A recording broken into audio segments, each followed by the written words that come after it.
नमस्कार दोस्तों, आपका राजस्थान टी कंपनी में आपका हार्दिक स्वागत है। आज अपन बात करेंगे कि आपको अपने खुद के ब्रांड का पाउच कैसे बनवाएं, उसमें क्या खर्च होगा, कितनी लागत आएगी, उसकी क्या डिज़ाइन होगी, कितने में सिलेंडर बनेगा, सिलेंडर में कितना प्रोसीजर होता है, पाउच कितना मटेरियल कितना छपेगा, उसमें क्या लागत आती है, उसके बारे में सारी आज अपन डिटेल में बात करेंगे। डिटेल में बात करने से पहले आप अगर इस वीडियो को और इस चैनल को फर्स्ट टाइम में देख रहे हैं तो इसको सब्सक्राइब जरूर करें और पास में दिए गए बेल आइकन को क्लिक करें, ताकि उसमें जो भी आपको बिजनेस, चाय पत्ती बिजनेस रिलेटेड और अदर बिजनेस रिलेटेड जो भी हम इस चैनल के माध्यम से शेयर करते रहते हैं वो आपको मिलते रहें। और अगर आपको पूरी डिटेल जानकारी चाहिए पाउच के बारे में तो इस वीडियो को स्किप मत कीजिएगा। सारी डिटेल आपको लास्ट एंड में दी जाएगी ताकि आपको पूरी जानकारी बराबर स्टेप बाय स्टेप मिल सके। अपन आते हैं इस टॉपिक के बारे में। टॉपिक आपका है कि आप अपना खुद का चाय पत्ती का पाउच या एफएमसीजी व्यापार में जो भी व्यापार करना चाहते हैं, आप उसका अपना खुद के नाम से पाउच बनवाना चाहते हैं। तो इसके पहले बहुत आप बात करते हैं डॉक्यूमेंट्स की। जो डॉक्यूमेंट्स रिक्वायरमेंट होते हैं फूड बिजनेस में, एफएमसीजी जो बिजनेस होता है वो फूड बिजनेस के नाम से भी जाना जाता है। उसमें मेनली 3-4 डॉक्यूमेंट की रिक्वायरमेंट होती है। जैसे एक तो कंपनी की रिक्वायरमेंट होती है, फूड लाइसेंस, एक आपका जो फैक्ट्री का एड्रेस जहां आप बिजनेस करना चाहते हैं उसका एक प्रॉपर एड्रेस, और उसका एक ट्रेडमार्क और उद्योग आधार। ये 4-5 जो डॉक्यूमेंट्स मैंने आपको बताए हैं, ये बेसिकली एक आपके ब्रांड को बनाने में हेल्प करता है। इसकी बेसिक्स ये डॉक्यूमेंट्स में रिक्वायर्ड होती है आपके फूड लाइसेंस में। एक इसके साथ साथ आपको एक बारकोड नंबर बारकोड भी होना चाहिए आपका। जो भी आपके मल्टीपल्स बाजार में जो बड़े बड़े ब्रांड शोरूम होते हैं उसके अंदर भी आपकी अगर सप्लाई होती है तो आपको उसको करेक्शन नहीं करवाना पड़ता, पाउच में अदर कोस्टिंग नहीं करवानी। तो आप वो सबसे पहले जब भी आप पाउच प्रिंट करवाने जाएं तो वो इन 4-5 बातों का ध्यान रखते हुए ये बारकोड जरूर ले लें इसके साथ ही। उसके बाद में इसकी डिज़ाइन होती है। डिज़ाइन आपकी बेसिकली नॉर्मल साइज में हो सकती है, स्टैंडर्ड पाउच में हो सकती है, जीपर पाउच हो सकता है। ये 4-5 वेरिएंट है पाउच के। तो इसमें आप जो आपकी इच्छा हो इसके हिसाब से आप डिज़ाइन करवा सकते हैं। इसकी सिलेंडर की जो प्रोसेसिंग होती है वे मिनिमम 10 दिन या 15 दिन की होती है। सिलेंडर आपका 10 से 15 दिन में बन जाता है। डिज़ाइन सिलेंडर की अगर अपन बात करें तो डिज़ाइन सिलेंडर जब बनता है आपका, जब आपकी डिज़ाइन फाइनल हो जाती है उसमें देखा जाता है कि उसमें कितने मल्टीपल कलर ऑफ सिलेंडर्स है।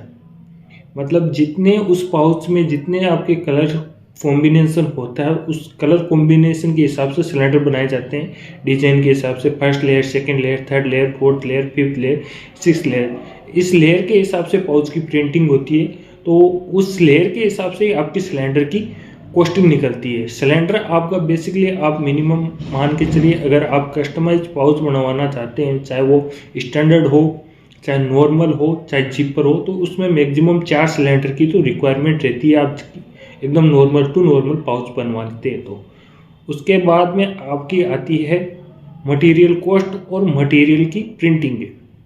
मटेरियल कॉस्ट की आपकी अपन बात करें तो हर फ्रेश 100 kg से लेके 250 kg या 300 kg का मटेरियल छाप के दे सकता है आपको लेटेस्ट।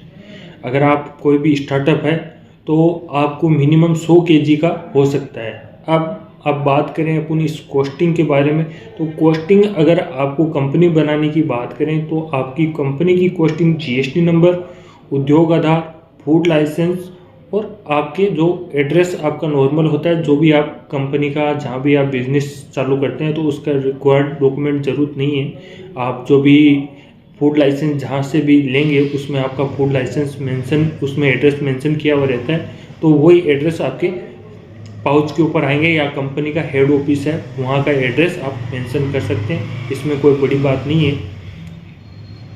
तो अगर आपकी ये चीज़ की बात करें तो मेन लाइसेंस होता है जैसे GST number, food licence, trademark और उद्योग आधार और बारकोड। इसके 5 आइटम जो सबसे पहले रिक्वायरमेंट होती है, बेसिकली आपको 10 से 15 हज़ार रुपये में मिल जाती है। आप चाहे कहीं से भी ले सकते हैं। दूसरा आपका जो सिलेंडर का कॉस्ट है, सिलेंडर का कॉस्ट आपका हर साइज़ के हिसाब से अलग होता है। जो आपकी जो पाउच की साइज होती है उसके ऊपर डिपेंड करता है सिलेंडर की कॉस्ट।